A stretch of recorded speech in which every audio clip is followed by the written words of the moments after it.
I completely forgot to shoot the video today, but Bitcoin sleeps for no one. I was about to fall asleep and I realized, didn't shoot the video. Oh well. The timing actually works out very well because about an hour ago, Israel launched an attack on Iran, specifically Iranian nuclear and missile sites. And today I'm going to talk a little bit about that attack and the massive impact that it has had on the Bitcoin market. If you'll remember to our stream this morning, we discussed how Bitcoin was building a massive inverse head and shoulders pattern that was pointing at $125,000. And we talked about how Bitcoin was most likely going to hold $106,000 as support. And as we held $106,000 as support, Bitcoin would very likely end up breaking above 112 to go into a short-term rally.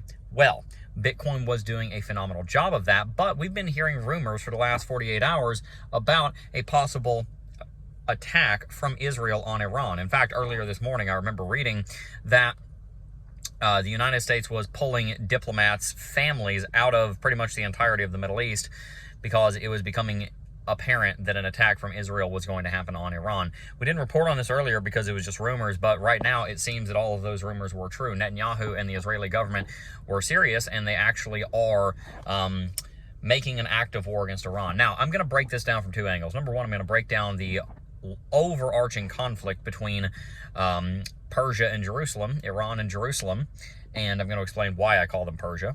And I'm also going to talk about, after that, the impact that this has had on Bitcoin. So let's break this conflict down. Iran used to be a modern, westernized nation. That did not last forever. That changed. Now, I'm not going to get into all of the history of Iran. I probably would not do it justice, and it's outside of the scope of this piece of content. But the point is, it was the once more secular democratic government was overtaken by a fundamentalist Islamist government several decades ago. That government is extremely against Israel and has openly called for the annihilation of Israel. Now, I'm not going to wade into the politics of who's right on this. I'm not going to wade into the politics of whether support Israel, don't support Israel. That's far outside of the point of this piece of content. But what I will say is that Iran has made it extremely abundantly clear that they want to wipe Israel off the face of the map. Whether you agree with Israel or not, whether you agree with Israel's existence or not, if someone is threatening to kill you, then you have to understand that they're going to want to do something about that. Now, for the last 20 or so years, 20 to 25 years, Iran has been theoretically attempting to develop nuclear weapons. Now, there is obviously a great deal of politics behind that as well. Were there WMDs? Were there not? This is, once again, outside of the scope of this piece of content. But what seems to be happening right now is that Iran is trying to move in the direction of creating a nuclear weapon that, by their own admission, they would possibly use on Israel. And so this, understandably, puts Israel in a difficult position. If an adversary who has called for your total and complete annihilation is developing a freaking nuclear bomb, then what do you do about that? This tension was always going to boil over, and it's frankly shocking that it hasn't already. Netanyahu, the leader of Israel, seems to have fired the first shot in a conflict that has been brewing for decades. And the far-reaching implications of this cannot be overstated. Israel, for a great number of reasons, both financial, political, and spiritual, is probably the most important nation on planet Earth. We know this biblically, that the most important city on planet Earth is not New York City. It is not London. It is, in fact, Jerusalem. We know this from the Bible. We have three different religions, the three of the most followed religions in the world, Christianity, Islam, and Judaism, that all see Jerusalem as the most important city on planet Earth. And when you consider the profound importance that Israel plays on the geopolitical stage, especially considering their small stature, hopefully you can start to understand how big of a deal it is that Israel is almost certainly going to be moving towards some kind of warfare. Now, Israel and Iran are not next-door neighbors. They're probably going to start trading missile barrages at each other for the foreseeable future.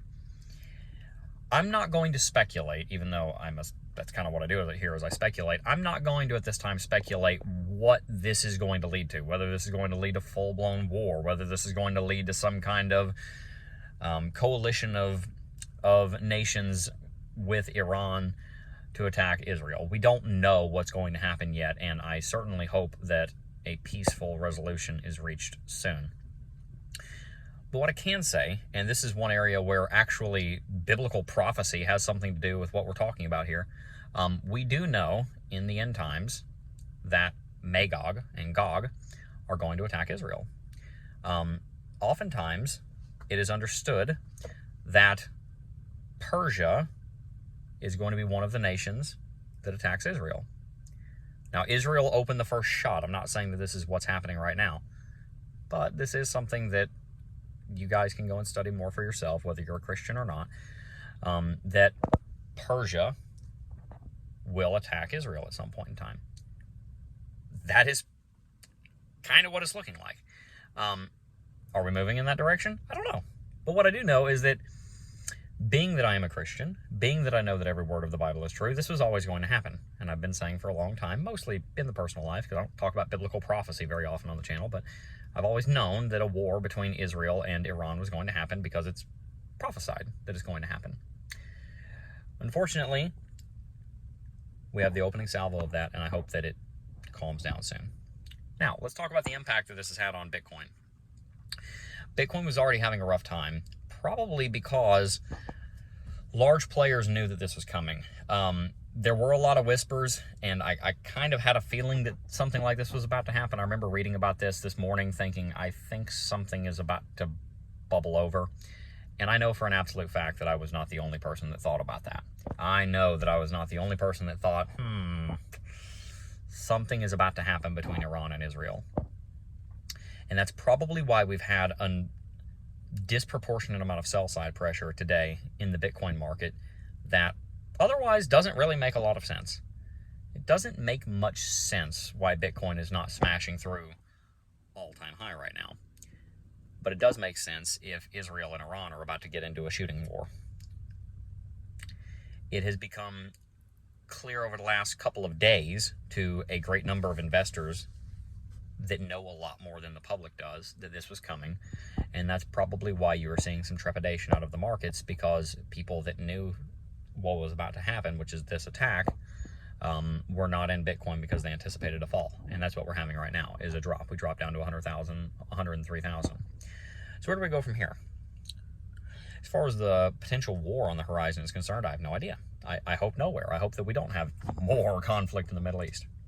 As far as the price action of Bitcoin goes, however, I do think to some degree it is tied to the price, tied to what this conflict boils into.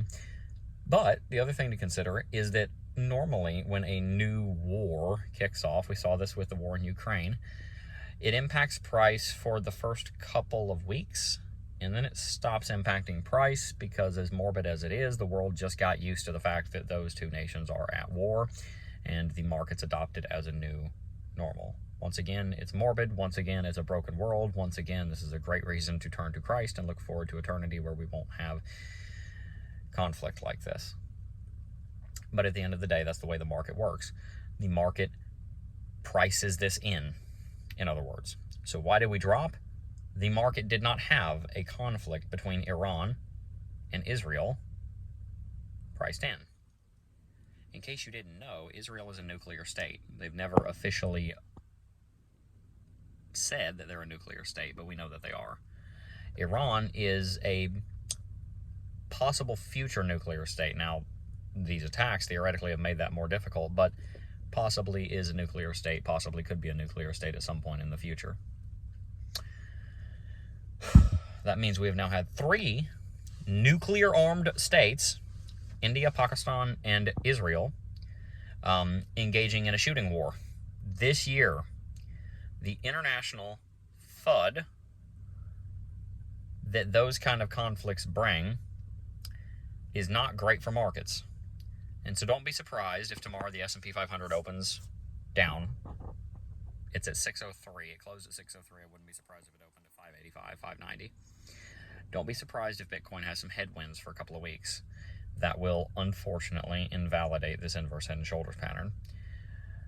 If we manage to rally back up to all-time high soon, then it can be salvaged, but it's, for the most part, dead, unfortunately. This kind of blew up the charts. And some nuclear missile facilities. What's going to happen from here? I think that Bitcoin is going to have a good bit harder of a time breaking through all-time high as a result of this. But time will tell. We'll see. We'll continue to analyze this. I hope you enjoyed today's video. If you did, hit that like button, subscribe to the channel, and stay tuned. I am tired, but Bitcoin sleeps for no one. I'll see you guys in the next one.